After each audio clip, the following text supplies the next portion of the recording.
গণেশ চতুর্থী উপলক্ষে আমি বাড়িতেই বানিয়েছিলাম মোদক। আর এই মোদকের রেসিপিটা আমি তোমাদের সাথে না শেয়ার করে আর পারলাম না। প্রথমেই আমি কড়াইতে গরম করে নিয়েছি আর তার মধ্যে দিয়েছি কিন্তু অল্প পরিমাণে ঘি। আর সেই ঘিটা ভালো করে মেল্ট করে নিয়ে তার মধ্যে দিয়ে দিয়েছি আমি কিন্তু কোকোনাট পাউডার। তোমরা কিন্তু নারকেল কুড়িয়ে সেটাও দিতে পারো। আমি এখানে পাউডার কোকোনাট মানে ডেসিকেটেড কোকোনাট যেটা সেটা দিয়েছি। এর মধ্যে আমি চিনি দিয়েছি একটু মিষ্টি যাতে হয়, আর দুধ দিয়ে একটা পাক করে নিয়েছি। তোমরা চাইলে চিনির পরিবর্তে গুঁড়ো ব্যবহার করতে পারো। এখানে কিন্তু আমি আমুলের যে ফ্যাট মিল্কটা হয় সেটা নিয়েছি। সেটার মধ্যে 1 লিটার মোটামুটি দুধ ছিল, আর তার মধ্যে চিনি দিয়েছি 1/4 কাপ করে 3 বার। সেই চিনিটা ভালো করে মিশিয়ে নিয়ে তার মধ্যে গুঁড়োর দুধ দিয়েছি 1 কাপ মতো। আর সেটাকে ভালো করে ফুটিয়ে এরকম ক্ষীর করতে হবে। এইবার এই ক্ষীরটা রেডি হয়ে কেশর ভেজানো দুধটা দিয়েছি, আর তারপর দিয়ে দিয়েছি কিন্তু এর মধ্যে একটু কালার। আমি কেশর ভিজিয়ে রেখেছিলাম যাতে কালার হয়, কিন্তু আরেকটু কালার দিলে আমার মনে হয় ইয়েলো কালারটা বেশি ইন্টারেস্টিং হলো আগে থেকে। এরপর কিন্তু এটাকে ভালো করে মিশিয়ে নিয়ে কালার দিয়ে তারপর এর মধ্যে ঘি দিয়েছি। এই ঘি দিয়ে ভালো করে পাকটা এরকম হয়ে এলে এটাকে নামিয়ে নিতে হবে থালায়, কারণ এটা ঠান্ডা হওয়ার পর আর একটু ডুয়ের মতো হয়ে যাবে।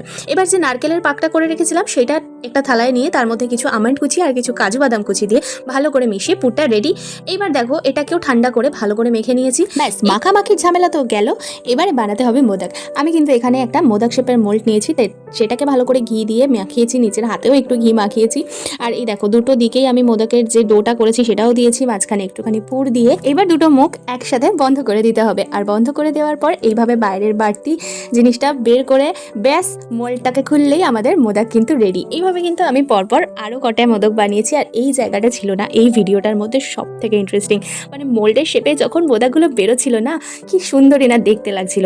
আমি আরেক রকমভাবেও বানিয়েছি। প্রথমে মোল্ডটাকে পুরো আটকে নিয়ে ভিতরটাতে খোল মতন করে পুরটা দিয়েছি মাঝখানে, তারপরে আবার ওপর থেকে একটুখানি ডোটা দিয়ে মুখটা বন্ধ করেছি। ব্যাস, এটাও কিন্তু খুব ইজি একটা পদ্ধতিতে বানানো হলো। এইভাবেই কিন্তু আমি আরও অনেকগুলো মোদক বানিয়েছিলাম। সবটা তো তোমাদের সাথে দেখানো সম্ভব নয়।